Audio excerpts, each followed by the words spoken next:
One thing right now that amazes me is that everyone is so focused on Wendy and Haku that they're not even paying attention to what's going on with Kieran and Laxus. Kieran continues to get exponentially more interesting and more hype by the chapter. Like, he looks really cool upon initial introduction. He seems fine with going along with Celine's plan, so he's clearly got some shady ideals to him. His magic has got some similarity in feeling to Gildarts's. You have, now he's says that in the coffin, he's like, he was joking putting Laxus in there because there's already a soul in there, and he said the soul of a king. And like, that opens up so many questions of what exactly Mishima is going to do with him. Because like, my theory was he would have the soul of Georg or Gildarts. But it's like, is that going to be another person? Is it going to somehow be Acnologia, which is like, would be even weirder? I don't really know. Like, I feel like if it's somebody in there, Mishima has to give that like its own important plot reason if it's going to be somebody important. Like, I don't know if it being Gildarts, because it'd be so weird if it was Gildarts, because I just know that Mishima, when it comes to Gildarts, Mishima said that he was going to bring him into 100 Years Quest at some point. We don't know when. And we know that Kieran has in some way a connection to Gildarts and whatever, you know, whatever variation it's going to be revealed. But it just goes to show like the connection, and it lays out the connection really in right there between him and Gildarts. It just says like, what exactly is it going to be? And the coffin just makes it weirder. Because then if it is Gildarts, then like, is Gildarts a king? What does that really like relate to? Like, how does that gonna kind of play out into finding out about Gildarts' backstory? Like, it would be really weird if it is Gildarts, if it's Georg and that's like the king of the Dragon Eaters. I could see that. And maybe it's a way to bring him back. I would actually really like that. I'm fine with him staying dead, but I would like if there's a logical way to bring him back and let him do stuff. I would want it. Either way, Kieran's thing with the coffin is just so cool. I mean, he's like swinging it at Laxus like a blunt weapon, just like on these chains like a flail, and he looks so menacing with it as he like remounts it on his back, swings around him, and he just looks like this dude approaching you to, you know, to lock you up in this grave, as he says, or in this coffin, as he says that he would do. It's like, he is such a badass design, and I'm really hoping Mishima like keeps him around. I really like the Dragon Eaters, so I want them to live. We already lost Wraith, but his is like the logical way to be lost. And we haven't lost, well, I mean Georg, but it's like Georg is still a maybe question mark, but probably not. Outside of that, I'm hoping to keep all of the Black Dragon or the Dark Dragon Slayer Knights, keep all of them around. But whatever it is that Kieran has going on with his coffin, I really want to get some focus on soon. Maybe just a little bit more hints, because like it's so vague with it just being a king. Who exactly is he referring to? Like, who is he talking about? Or is it the King of Fiore? Is it the Celestial Spirit King? Is it Acnologia? Is it Gildarts? But then how is Gildarts a king? Is it Margeir? Like, there's just a lot of ways that like this could go that it'd be really weird. Either way, I'm definitely intrigued as to what it is. Maybe it's a different Dragon King. Maybe it's somebody that tried to call themselves the Dragon King at a different point in time. Maybe before or after Acnologia, I don't know. Maybe it's like there was a character that called themselves the Dragon King. Then Acnologia showed up, that old Dragon King went into hiding, and then Kieran found him, killed him, and then got, you know, him and maybe like him and Georg got his soul and put it in there. I don't know. Either way, it's going to be something we're going to have to wait and see. I mean, this just makes me wonder, like, how does that work, though? Is it like he puts a soul in there and then it just stays in there? Is it the same soul? Or is it like eventually it goes away for whatever reason, he uses it for, you know, an ability or something, and then he has to put a new one in there? Or is it literally just like he has this soul in there and he uses this coffin as a blunt force weapon, as just something he uses in combat? I really like how he calls it back to him too. That's a really neat feature for just how he fights people, and swings it at him if it gets too far away, and then just manipulates the atmosphere to bring it right back onto his back. So Kieran is just looking really cool. Definitely one of the most hyped designs Mishima's put out in a while. I really like him. I feel like he he's probably more cool to a broader sense than Suzaku. I really like Suzaku, but Kieran is just looking excessively more cool as they go. And I'm kind of wondering, with each of them having something about their kind of setup with their physical design, that there's like, they're all gonna have some form of object that they're using that's connected to their type. Like, Suzaku has his sword. Clearly, I would at least assume Kieran's is his coffin, and like Haku's, I would guess, is his coat, and maybe Masaki's is her crown. I don't know. Maybe that just is something that we're gonna have to wait and see on. It's something that I'm at least thinking, because it makes sense with how Suzaku's sword is tied to Karnugi, but we don't know exactly what Kieran is. Maybe Kieran's dragon was a king? I don't know. Maybe he ate his body, but like put his soul in the coffin because he wanted to have both. Who knows? Who knows exactly what Kieran's gonna have? I actually am really hoping we do, though, find out the names of the dragons all the Dragon Eaters ate at some point. I think that's a detail that I haven't really thought too much about, but I would really like. Either way. And then we get back to the fight with Wendy and Haku. And Irene demonstrated the exact thing that I was thinking about, like, the difference between fighting somebody in a fight generally and fighting somebody who's with a high flexible ability, something like the enchanting magic in Fairy Tail. What Wendy and Irene have is such a high utility and highly flexible type of magic to use that, despite power levels, it is a force to deal with by itself. Think of something like somebody like Gremmy from Bleach, or somebody like another character actually from Bleach, like Ichibe, or is anybody with like a power that is so flexible in use? I guess unfairly you can think of somebody like Rufus or Rusty Rose, but you just have this ability that is so easy to use in infinite ways that it's busted by itself, and that's what the enchanting magic really is. Wendy, as we saw like early in the series, was really just enchanting people with buffs. But as we saw with Irene, you can put magic into anything, and you can give it near infinite commands, because it's gotten to the point where she can turn swords into people with personalities and abilities of their own. So it's just a very busted magic once you get into the high end and you start to get into those far reaches of a branch of magic. Really, when you think about like what Natsu's capable of when he gets to that like absurd point where he starts to like burn time, of like pretty much the hottest thing you can achieve with fire in in the reverse, or with with people with time manipulation and being able to straight stop time, or in Zeref's case when he achieved Neo Eclipse, being able to undo time. But once you get to that, like the highest peaks of an area of magic, when you start to get like absurdly broken, you can get into something kind of crazy. But like enchanting magic is something that's like on the way to that, because Irene demonstrates directly herself and then shows with Wendy that it's just it can just be useful in any scenario. There's really no scenario, unless you just can't use your abilities whatsoever, that your enchanting ability is going to be useful. Also, one thing I really wanted to look at, because a question about each of the Dragon Eaters is what exactly their dragon attribute is. And Haku's is obviously really weird because he's turning things into plushies. And here with Panther Lily goes into his battle form, gets out his Musica sword, and rushes into battle. And then Haku just reaches out his hand because he doesn't want to fight Panther Lily, and makes all these threads go all around him, these like weird uncuttable threads that just keep wrapping around him, and then like start to form limbs and attack him. And I think this is another display of what is exactly Haku's dragon attribute, because with this and the plushies, there's definitely some form of weird kind of creation to it, because Panther Lily just says it's yarn. So I'm guessing that is going to be exactly what it's like. Something, again, my guess is something like a weaver dragon, and it's like a dragon that creates things out of threads and cloth, or in this case, yarn.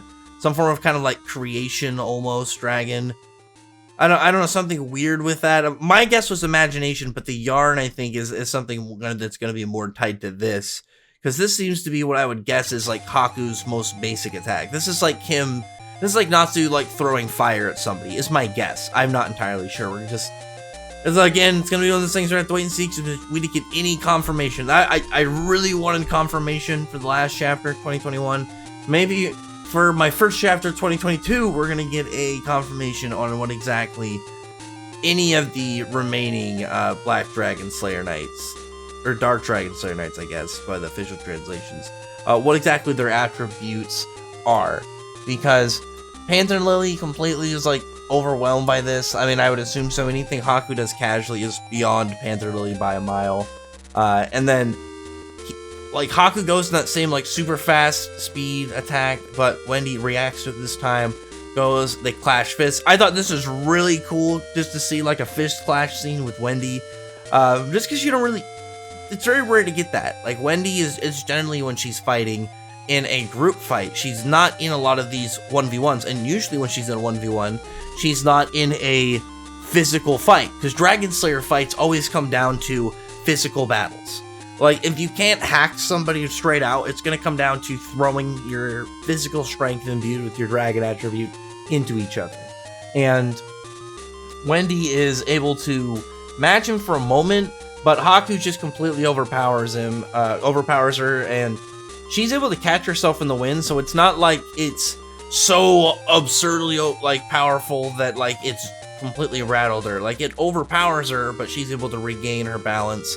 And he's saying how the white tiger dragon is fast and strong and super fast, and he's just like being goofy. That's just how Haku is. And she just goes in and tries to do more attacks. He's dodging, and then again uses his ability, and you see the yarn. And I think this is again another important thing that's kind of playing into his ability.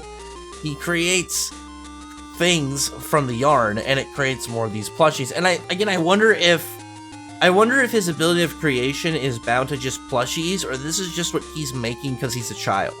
Like, he's like, what, like, gonna be like 12, 13, 14. He's just a kid, and he's a goofy kid. So he's not trying to be bloodthirsty. Maybe later in the arc, we'll see more of, like, what his creation ability, like, is. But right now we see, like, these little, like, you know, little plush toys run out, but they get on Wendy, and Wendy even mentions that they are absurdly physically strong. And Wendy herself has a lot of strength feats, so I think that in itself is obviously, like, puts these guys way above in physical strength than, you know, you would generally expect from stuffed animals. So they're, you know, it's just one of those things where they look small and silly, but they, because of powers and abilities and stuff, they are just physical mutants. And they overpower Wendy. Haku thinks he's won, saying that now she's going to be his girlfriend. And that's when one of them breaks out of the other plushies and starts attacking the others. This one being a, like, little horned chicken one that is now imbued with Irene's personality. Like, Irene has now used her enchanting abilities to switch herself. And I knew that Irene was going to be a factor in this fight for how she was brought up, and how she's now going to be in this arc, because now she has a body. Now she has a physical mass to exist. So the question is, where does she go from here? Because there were a lot of questions as to how Irene was going to continue. The obvious thing was that she needed to find a body, and this part of the story was a very logical way to give her a body, with the whole thing of, like, him being able to create, you know, turn things into stuffed animals. But when he did that, he did give Irene a physical being. And because of that, she is a magical object, and she's able to manipulate the magic, I would assume, in it to her own abilities. Because it's that manipulation of magic at its, like, most raw level that makes an enchanter so dangerous as well. Because it's somebody who can weaponize all of the magic that's naturally in the air. Anywhere around them, they are in an area where they can use their ability in its most base ability at such a high degree. Like, a good example was Irene being able to enchant the air to just catch fire and just explode. And being able to enchant clothing to explode as well. Being able to enchant things around you to attack people, to move, and kind of like change your shape to catch and wrap around somebody. Manipulate mass and compress landscapes. Like, it's just a broken ability. And then when you get to, like, things like buffs, being able to enchant magics into other magics, stuff like conceptual enchant and separation enchantments. It just gets into a absurd point, and it's one of those magics again that it's just it's something that starts out so basic, but it has such a wide range of areas where it can be attributed to, that it just becomes broken if you bend it to a absurd degree. But once that happens, Irene's doing her thing. She's obviously like holding up to her flex, and he's like, oh, you were able to already switch the personality from your plushie to this other one. She's like, I can manipulate it further, and she ends up switching the plushies, pretty much all of them, to jump onto Haku and hold Haku down.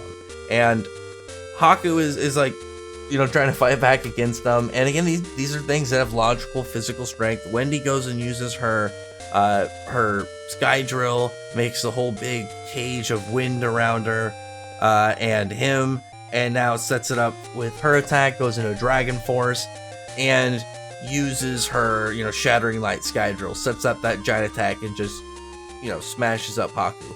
Now, here's a couple things that I did want to address. And one thing I wanted to bring up as well is just this aside thing. As a Natsu and Lucy, I would assume it should be undone from the plushie thing, so they should be undone next chapter, and I'm hoping from that we get a confirmation of their numbers back on Fairy Tail side, because I don't think Haku. I personally don't think Haku's done. This seems like it's something that would hurt Haku, but I don't think it was something that would beat Haku. If it does beat Haku, that's gonna be a very big surprise in terms of like a boost for Wendy. So I figured Wendy gets stronger, but I thought somebody else was gonna help her. But there is a thing that we have known, and it's something that I think a lot of people have neglected. I thought people upset that Wendy's win. And again, here's another thing you gotta look at. Haku wasn't fighting Wendy with the intent to kill. One, Wendy already countered one of his abilities, so Wendy was already able to take out one dangerous thing he has. And two, he didn't want to kill Wendy. He wanted to make Wendy give up so he could take her on a date. He wasn't he's not like Kieran, who's literally beating Laxus down with a fucking coffin. Like, literally beating him down with a coffin.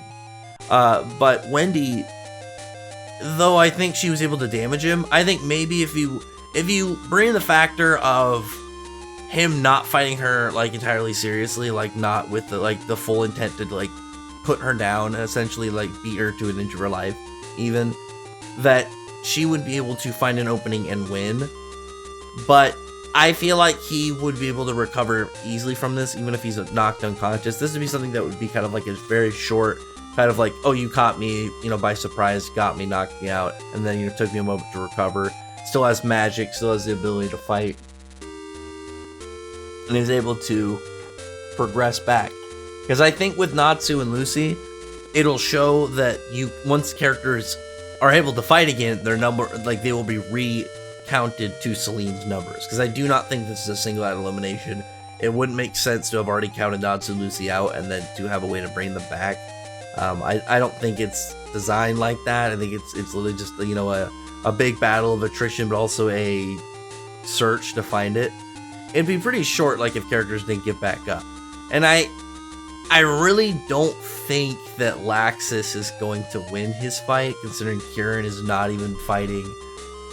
Kieran's not even fighting that seriously, it seems, and he's beating Laxus down. And Mishima just seems to be stacking more hype onto Kieran, whereas with Wendy, like I said, Wendy has had high potential, and just as not even that long ago in the story example, when Irene took over Wendy's body and she was able to use Wendy's full potential at that time, she was able to freely fly around and manipulate the wind to the point of lifting up large terrain and debris, pillars, and really shown before. So it shows that she has a lot of latent potential in her her body. And I think that makes sense because Wendy wasn't any of the other people, up until the point where she joined pretty much the main cast, she didn't really fight, and not even until legitimately until the Grand Magic Games, she was pretty much just a support wizard who had some attacks, and then she started to be able to fight on her own and kind of do a lot of her own thing. And I think now, based off her personality, like she just has to work past like obviously her normal nature of just being nice. She has to get that kind of like ferocity she had when she fought Easel and apply that to her normal fights. And I think she will naturally become absurd, like much more powerful. It's one of those things where it's a mentality thing, and I think that even in Wendy's normal fights, she's not fighting with the ferocity a Dragon Slayer should fight. Because like think of all the other Dragon Slayers and how they fight and how serious they are, but like think of how Wendy fought Nibiru versus when Wendy fought Easel, or when Wendy even fought Irene. You could see that kind of like way more kind of sharp-eyed anger, that kind of like way more like ferocious Dragon Slayer personality, whereas like Nibiru, she was fighting seriously, but she didn't have that same attitude. And I think if she gets that way more toned, or just her like enters combat, you know, get into this mindset, she will naturally be able to draw out way more of her power and be able to do more with their magic. Because that is one thing I think that people are, you know, overlooking when it comes to the Wendy Haku situation as well. The Wendy Haku fight is Haku is clearly a prodigy, but so is Wendy. And Wendy's is a way more versatile magic that can do way more things. Wendy did get a little bit of help here, but I think that it doesn't really matter because it's already a fight where Haku was nerfed. So if, you know, another factor coming into the fight to aid Wendy, logically so as well, I gotta add that as well, it's a logical factor that helped her. It doesn't diminish the win for Wendy, because the win for Wendy wasn't a full one-on-one, no outside interference kind of win. It wasn't designed to be that. So with that, I thought it was pretty good. I liked Irene's kind of, you know, parts in it. Now she has a body again. I think it's good. I want to see exactly where that's going to go and how she's going to be in this. Like, is she going to get counted in the numbers? And as well as now she has a body, I really want to see what Celine has to say about it. Does Celine know about Irene? I feel like she does. I mean, I'm guessing she kind of like goes back into Wendy's body, but at the same time, I feel like she should have like the ability now to go into a physical object. Like I was trying to remember like the whole time of like she leaves it at the end of the chapter, but it's like I want to know now that she's done it if she can just do it again. And, like, can she just get a physical object and be put into it? I completely forgot, like, as I was going to the chapter that like near the end she like clips back out, because I was like, okay, this is how it's gonna go for her. But then it's like, okay, well now she's awake, she's back, but she's inside Wendy's brain again. So can she just get now an object to be put into? Because Haku, like, I don't really know if Haku comes back alive. Maybe it's gonna be like this, because I'm just gonna give my guess as to how things are gonna go. So Wendy now has, I think Haku will take it as a loss, but I feel like Haku won't be knocked out, can't fight anymore. I feel like next chapter he's still going to be able to fight, but he's now going to pretty much be in servitude of Wendy.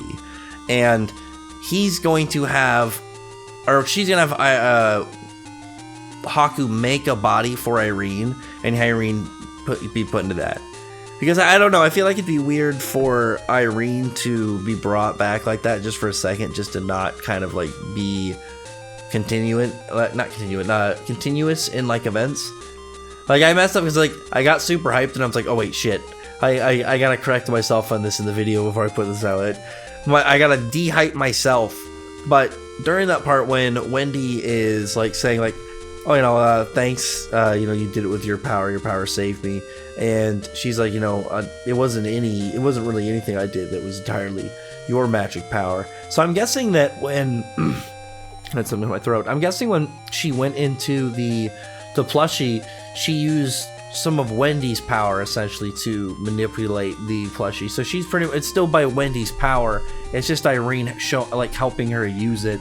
But then Wendy is the one that did finish off, again, quote unquote, finish off Haku.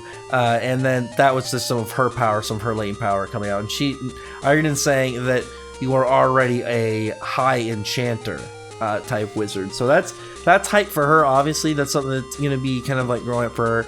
And I'm guessing that Wendy is now just going to be very strictly like advancing in her enchanting magic. I don't think she needs another form. I don't think Wendy needs an alternate form Something additional. I think Godrill needs a new form. Godrill obviously needs Dragon Force if he's not just going to get a King mode like Natsu, but I feel like you can just give him Dragon Force. I feel like he logically should be able to get it soon, permanently be able to use it at will. Laxus as well, like true Dragon Force, not the 2nd gen Dragon Force, the way weaker Lacrima based one. But Wendy really doesn't need any. Wendy, I think, is fine staying a pure Dragon Slayer in like her normal, her normal aspects of being a Dragon Slayer, and then just advance her enchantment magic, because like that she doesn't really need a 2nd type if she just keeps expanding in this extremely broken type of magic that she can do. You know, like Wendy eventually like should be able to probably like put enchant a latent heal. Like imagine Natsu gets hurt in a fight and then Wendy is able to pretty much put like okay, if this hurts you at this point, you have 3 of these that will heal you, and then like he gets healed for back to full health. He gets hurt like a good chunk, he gets fixed. It's something that just he can use in fights to kind of preserve him a little bit in battle. Something like that is something like that Wendy would be able to do eventually. Like just really absurd things when you kind of get into the general usage and expansive nature of like the enchantment magic. But again, I do want to say I don't think Haku is I generally don't think Haku is done. I'm guessing that Haku is just going to take this as a loss because he got set up when he hit him with their Sky Drill and he took damage, but like he's not shown in a way that I think he's actually defeated. We only see him with his hood on and him hit the ground, and there's no real other focus on him. He could be defeated, but I'm gonna put my guess on that he's not, and he's now going to be somebody that kind of like works with Wendy, because I also do think that he's going to help Irene, because otherwise it's like what's Irene gonna do the rest of the arc? How she's gonna get a body if it's not from the guy who can literally create her a body from just his raw magic, pretty much just creating something that she can put herself into. Because then he could probably just make a copy of Irene, and Irene could put her persona into a copy of her body. And then Haku, and then she could probably figure out a way to separate that from Haku so she can exist on her own. That's all she really needs to do. Something that maybe we'll have to wait and see. 2 weeks. What's the exact date of the next chapter? I gotta see. The 11th? That just feels so far away because it's both the next month and it's the 2nd week of the month. Technically the 3rd week of the month, actually, because the 1st is a Saturday. But yeah, next one we'll get is going to be in 2022. I am very interested to see what's going to go on with Haku, because I don't think this was like a loss that would make sense for this character to be that's it for him. This is a loss that I think makes sense for him being a short defeat, but something that isn't like a full out like he's done, sideline him, he's benched until he recovers kind of thing. I think this is something that's going to play more into the specific interaction between him and Wendy, because I don't think Mishima's going to kill off or throw away any of the Dark Dragon Slayer Knights this early, considering this has just started and there's only 4 of them, and we already know Scullion and Madmal are down. Because then it'd just be like, well, we're already down to 4 people. And Fairy Tail would be good because then Natsu and Lucy to get back up. Fairy Tail would have nobody down, and when you'd be getting more powerful, potentially Irene would be able to come back into the fray as well. But I do think Celine though needs to make a comment on Irene. I do think that, because she has to make a comment on the fact that he pulled a plushie of Irene out that went into the other one, attacked all the other plushies, helped Wendy win the fight, and her not have a comment on what exactly that was. Maybe that's exactly what Mishima's planning instead, and that's gonna be what Celine does. Celine's gonna pull the persona and figure out how to kind of do something with Irene. I don't know. The Irene thing is one of the weird wrenches right now in the story Mishima loves to do, where he just puts some extra weird subplot in the middle of a big overarching plot that while stuff's going on. Either way, the Irene stuff's probably going to be hype. I like Irene. I like how she's helping Wendy advance with her powers as well. And I definitely want to see what's going to go on with Haku and Kira Laxus and stuff. So, outside of that, I liked the chapter. I thought it was solid. I think it was great. I thought it was pretty good. I I think it's a fair defeat for a Dark Dragon Slayer Knight who is nerfing himself rather, and who is again against somebody who, even from a power gap, somebody with a OP magic can contend with them just by the absurdly flexible nature of that ability. But again, Haku was in a spot that was nerfing him. He was nerfing himself by his personality, but also Wendy was able to counteract one of his primary abilities he uses. So it was a fight where odds were stacked against him. So it's not... he didn't lose because of power levels. He lost because of the compatibility of how the abilities work between them and his own personality. So I think that's fine as long as Mishima does something with him moving forward. As long as he doesn't just have him defeated and that's it, like he's done, his character's finished, we're not going to have any Haku anymore, then I think it's fine. As long as Mishima has a plan for Haku to do something as events move forward in this arc, I'll be fine with it. It just depends on how he's handled from here on out. The Kieran and Laxa stuff is really cool.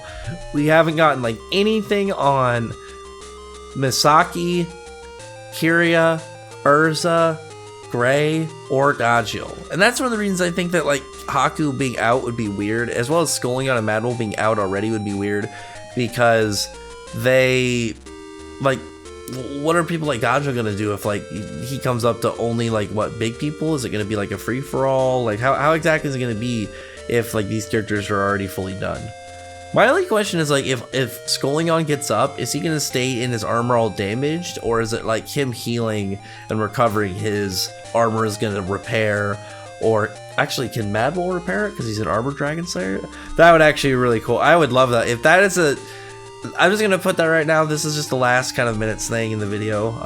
If that is a feature, if Madwell can fix armor and he fixes Skullion's armor anytime he breaks it, I think that'll be such just a like kind of a what is it called, a life feature or whatever, where whatever kind of content where it's just like, or quality of life where it's just like, yeah, we're just gonna add this in there just for a nice detail, just cause we're just gonna put that in there. It's just a thing between these two guys, they're friends. Sometimes this dude with this intricate skeleton armor, horn skeleton armor, gets damaged, so his armor buddy is able to fix it.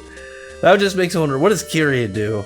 But either way, I still really want the idea of Madmol and Gajil. I think it'd be really cool just to see this brute force durability fight between them and how that fight's gonna go, as well as like how Laxus and Kieran, how that's obviously gonna go.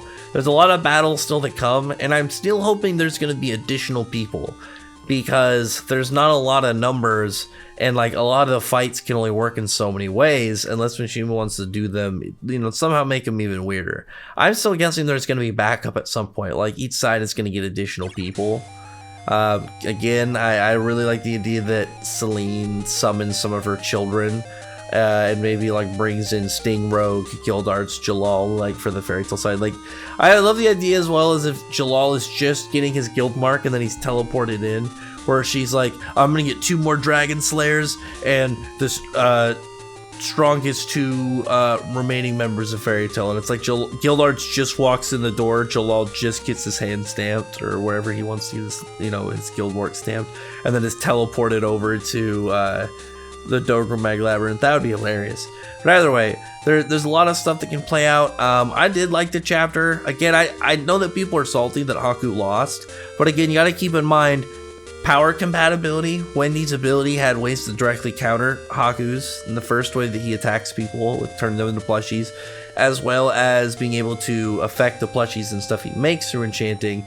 And the fact, the fact that he shouldn't have given Irene that body, but I mean, he had no way of doing that. The odds were stacked against him in a lot of ways. And the fact that he didn't want to kill Wendy, he wanted to just beat her so he could take her on a date. His personality came into play as well. There were a lot of things that made it so his win made sense for it to be in Wendy's favor despite the power level gap, because of what Haku was, you know, holding himself back on for power level on top of all the ability aspects that were benefiting Wendy as well. But the Wendy hype is really cool. I'm hoping that Mishima is going to do something really cool then with Wendy in the upcoming arcs, because like he's hyped Wendy and Lucy's power, and specifically them in terms of power levels, like really hype up and coming for this for the 100 Years quest. Gray's been obviously way more of his backstory. I'm really hoping we get some still for Gray. Who knows? Godjil as well. Godjil I think deserves a form the most, a new form. Dragon Force, hopefully. Laxus can potentially get like true Dragon Force, hopefully. Natsu I think is fine. I think Natsu just needs to get it, to get unplushing, to get into a fighting scenario where he actually takes the fight seriously and doesn't underestimate his opponents like he did with Suzaku the first time, and we'll see how it goes. Maybe we'll get now that Natsu and Lucy potentially could get unplushy, they'll run into Suzaku. I don't think Lucy could beat Suzaku, but I do personally think that Lucy could react to Suzaku. Because base Natsu can't, but by feats rather, Lucy is above base Natsu. Urza could react to Suzaku. Lucy should be reaction-wise, I think, I believe, based off feats and then the logic of their abilities and how their magics and stuff work. Lucy is directly a summoner. She needs to have high reaction feat for her casting and summoning, which she's shown to have. She showed she had high reaction feats against Mimi, who was in the same tier of like a mid-rank, mid-level fight for Gray and Urza for their respective people, and then a high extreme level fight for Lucy, but still a win. So she's still able to react to people at that level, but I don't think that she could win. She could be support for Natsu, because I think that she would be able to see and react to him. But obviously in a normal fight she would get overwhelmed, where Natsu can handle it physically, and in a normal fight, as long as he doesn't just go in and base, he will be able to fight Suzaku. But Lucy should be able to at least fight back and be able to be an assistance in this fight, because this is one of those fights where, though like Lucy can fight on her own, this is one where she logically wouldn't be able to directly fight the opponent, and it makes sense for her to be more on the offensive support kind of like position in a battle like that. But if it does happen, rather. But anyway, other than that, comment below, thumbs up the video, but from the like button, subscribe, and check out my other videos. From that, I appreciate everyone who's already subscribed, and thank you all for listening. Bye.